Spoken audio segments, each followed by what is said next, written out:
ဒီနေ့ရောလေအရန်ကိုရင်းနှီးပြီးသားဖတ်တဲ့ကန်းတွယ်မြန်မာပုံမြင်လေးတစ်ပုဒ်ထဲကိုပြန်ပြီးရုပ်ခီးသွားကြည့်ကြရအောင်အစ်စ်အမှန်စွာကိုတဲ့တည်ပြဖို့စူးစမ်းခဲ့တဲ့ဇလန်လေးပေါ့အချိန်လေးဘလောက်ပဲပြောင်းသွားပါစေတန်ဖိုးမပြောင်းလဲတဲ့ဒီဇလန်လေးထဲကိုအတူတူဝင်ရောက်ကြည့်ကြရအောင်ပါ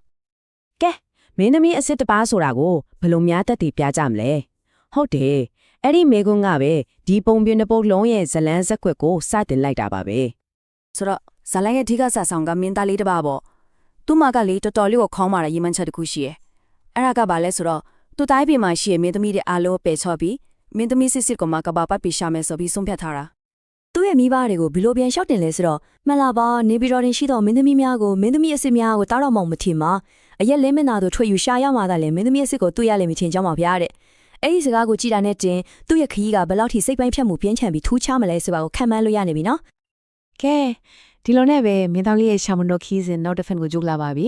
ဒီတစ်ခါမှာတော့မတူနေတဲ့တိုင်းပြည်လေးကိုခီးဆက်ပြီးတော့သူ့ကိုလက်ထပ်ဖို့ကမ်းလှမ်းလာတဲ့မင်းသမီးလေးပါးနဲ့တွေ့ဆုံခဲ့ပါတယ်သူပထမဆုံးရောက်သွားတဲ့နေရာကတော့မြောက်ဘက်ကစီးနှင်းတွေဖွေးနေတဲ့တိုင်းကြီးကြီးပေါ့သူ့ရဲ့ပထမဆုံးစိန်ခေါ်မှုကဒီမှာပဲစတော့တာပဲအဲ့ဒီမှာမင်းသမီးမဲ့မိုးထိုးကလေဒိတ်ဘီတို့ကပေးပြီးတော့ကိုကန်းလန်းခဲ့တာဒါပေမဲ့မင်းသားကဘာပြန်ဖောတယ်ထင်လဲအရက်ကမြစ်လုံးတယ်တော်တော်လေးကိုအပေါ်ရန်ကြတဲ့အကောင်းပြချက်နဲ့ညင်းလိုက်တာပ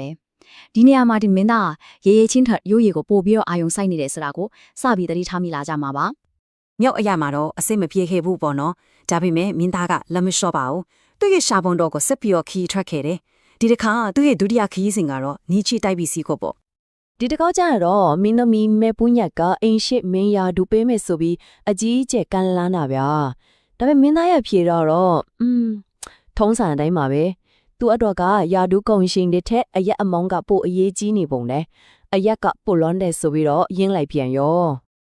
ကဲတတိယမြောက်တိုင်းပြည်ကိုရောက်လာပြန်ပါပြီဒီတစ်ခါတော့အရှေ့ဘက်နေထွက်ရတိုင်းပြည်မှာကောအရှေ့တိုင်းပြည်ကမင်းသမီးမေဝတို့ကလည်းမခေဘူးတိုင်းပြည်ရဲ့စစ်တင်နာပတိချုပ်ယာဒူးကိုကန်လန်းခဲ့တာ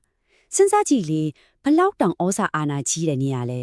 ဲဒါပေမဲ့မင်းသားကတော့ဒီခွင့်ကြီးကိုဝေလုံးနေဆိုတဲ့အကြောင်းပြချက်ဒီတစ်ခုတည်းနဲ့ပဲလက်လွတ်ခဲ့ပြန်တယ်တကယ်ကိုအပေါ်ရန်ကြည့်ပြီးဆုံးဖြတ်တာပဲနော်ကဲအခုဆိုရင်နော်မင်းသားရဲ့ခရီးစဉ်မှာနောက်ဆုံးမှတ်တိုင်ကိုရောက်လာပါပြီအနောက်ဘက်ညီဝင်ရတိုင်းပြီပေါ့နောက်ဆုံးတစ်နေရာမှာမင်းသမီးမေပိန်ညောင်းနိုင်ငံရဲ့အရေးကြီးဆုံးယာဒူးတွေထဲကတစ်ခုဖြစ်တဲ့နိုင်ရင်ဝင်ယာဒူးကိုကမ်းလှမ်းခဲ့တယ်ဒါပေမဲ့အားလုံးထင်တဲ့အတိုင်းပါပဲမင်းသားရဲ့ရှာပုံတော်ကတော့အရင်အတိုင်းပဲအဆုံးသတ်သွားတယ်ပိန်လုံးနေတဲ့အဲ့လိုစတုထအကြိမ်မြောက်ညင်းဆိုလိုက်တာနဲ့ပဲသူ့ရဲ့ကဘာပတ်ပြီးမင်းသမီးစစ်စစ်ရှာတဲ့ခီးစဉ်ဟာအောင်မြင်မှုမရပဲပြီးဆုံးသွားခဲ့ရပါတယ်ဒီနေရာမှာပဲဗျဇလန်ကအကြီးကျယ်အလက်ပြောင်းဖြစ်သွားတော့တာပဲမင်းသားကစိတ်ပြက်လက်ပြက်နဲ့အိမ်ပြန်ရောက်လာတဲ့အချိန်မှာမထင်မှတ်ထားတဲ့အဖြစ်အပျက်တစ်ခုကအရာအလုံးကိုပြောင်းပြန်လှန်ပစ်လိုက်ပါတယ်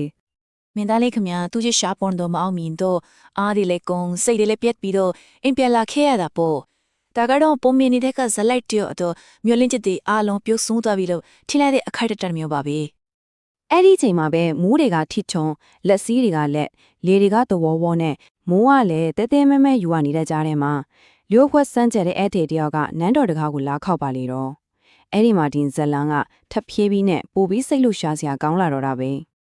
မိုးရီတွေရွှဲရွှဲဆူနေတဲ့အဲ့ဒီဧည့်သည်ကကျွန်တော်မျိုးမှာဟာမင်းသားမိတဲ့ဘာပါလို့ရိုးရိုးရှင်းရှင်းလေးပဲပြောလိုက်တယ်အဲ့ဒီစကားတခွန်းကပဲမင်းသားနဲ့သူ့မိသားစုအတွက်မျော်လင့်ချက်မိပွားလေးကိုပြန်ပြီးတော့မွေးပေးလိုက်တယ်လို့ပါပဲဒီနေရာမှာတော့ဇလန်သေးကိုညံပညာကြီးမားတဲ့မိဖုရားကြီးဝင်လာပါပြီသူကပဲအဲ့ဒီဧည့်သည်ရဲ့စကားကမှန်သလားမမှန်ဘူးလားဆိုတာကိုတက်သေးပြဖို့လိမ္မာပါနဲ့တဲ့အစီအစဉ်တစ်ခုကိုစဉ်းစားပါတော့တယ်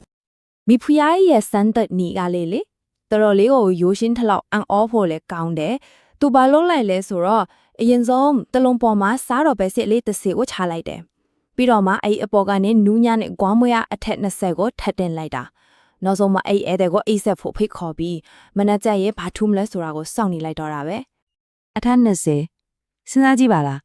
းဒီစံတက်ဖို့မှာတကယ်ကိုအန်အောဆရာကောင်းတာအဲ့ဒီအတိုင်းတာပဲအလွာပေါင်း20တောင်ရှိတဲ့နူးညံ့တဲ့မွေးရာတွေအောက်ကဘယ်စိသေးသေးလေးတစ်စိကိုခံစားမိနိုင်မှုဆိုတာဘလောက်တောင်မှကိုနူးညံ့သိမ့်မွေးတဲ့အာယုံခံစားမှုမျိုးလိုအပ်မလဲဆိုတာပေါ့ကဲအခုဆိုရင်တော့ဇလန်ရဲ့အရေးကြီးဆုံးအထွတ်အထိပ်အခန်းကိုရောက်လာပါပြီမိဖုရားရဲ့စမ်းသပ်မှုရလက်နောက်ဆုံးတော့အထွတ်ဖော်လာပါပြီမနက်မိုးရင်းတော့မင်းသမီးလေးကဘာပြန်ရှောင်းလဲဆိုတော့ ညာကတညလုံးတမိမ့်မပြောပါဘူးရှင်ဒီအိမ်ရအောင်မှာဘာရှိမှမဖြစ်ဘူးကြောအောင်ကစူးပြီးတော့တစ်ခုလုံးနားနေပါပြီတဲ့အဲ့ဒီလိုတိုင်တန်းလိုက်တဲ့စကားလေးကပဲသူဟာတကယ်မိမျိုးမင်းနွယ်စစ်စစ်ဖြစ်တယ်ဆိုတာကိုတက်တည်ပြလိုက်တဲ့အခင်ရကြတဲ့အထောက်ထပ်ဖြစ်သွားတော့တာပါပဲ ဒါကဘာကိုပြောနေလဲဆိုတော့ဒီပုံပြန်ရဲ့အဆုံးစုံအတိပံခွင့်ဆိုချက်ပါပဲမင်းသမီးအစ်စ်ဆိုတာကလေအပြင်ပန်းရုပ်ရည်တွင်ပင်မဟုတ်ဘူးအတွင်းစိတ်ရဲ့အင်မတန်မှနည်းနည်းပြီးတော့ထိလွယ်ရှာလွယ်တဲ့ခန်းစားနိုင်စွမ်းသက်ထိတယ်ဆိုတာကိုဒီဇလန်ကထိထိမိမိဖော်ပြသွားတာပါ ကဲဒီပုံပြင်လေးကနေပြီးတော့မြမခေတ်ကိုပြန်ချိတ်ဆက်ပြီးစဉ်းစားစရာလေးတစ်ခုနဲ့အဆုံးသတ်လိုက်ကြရအောင်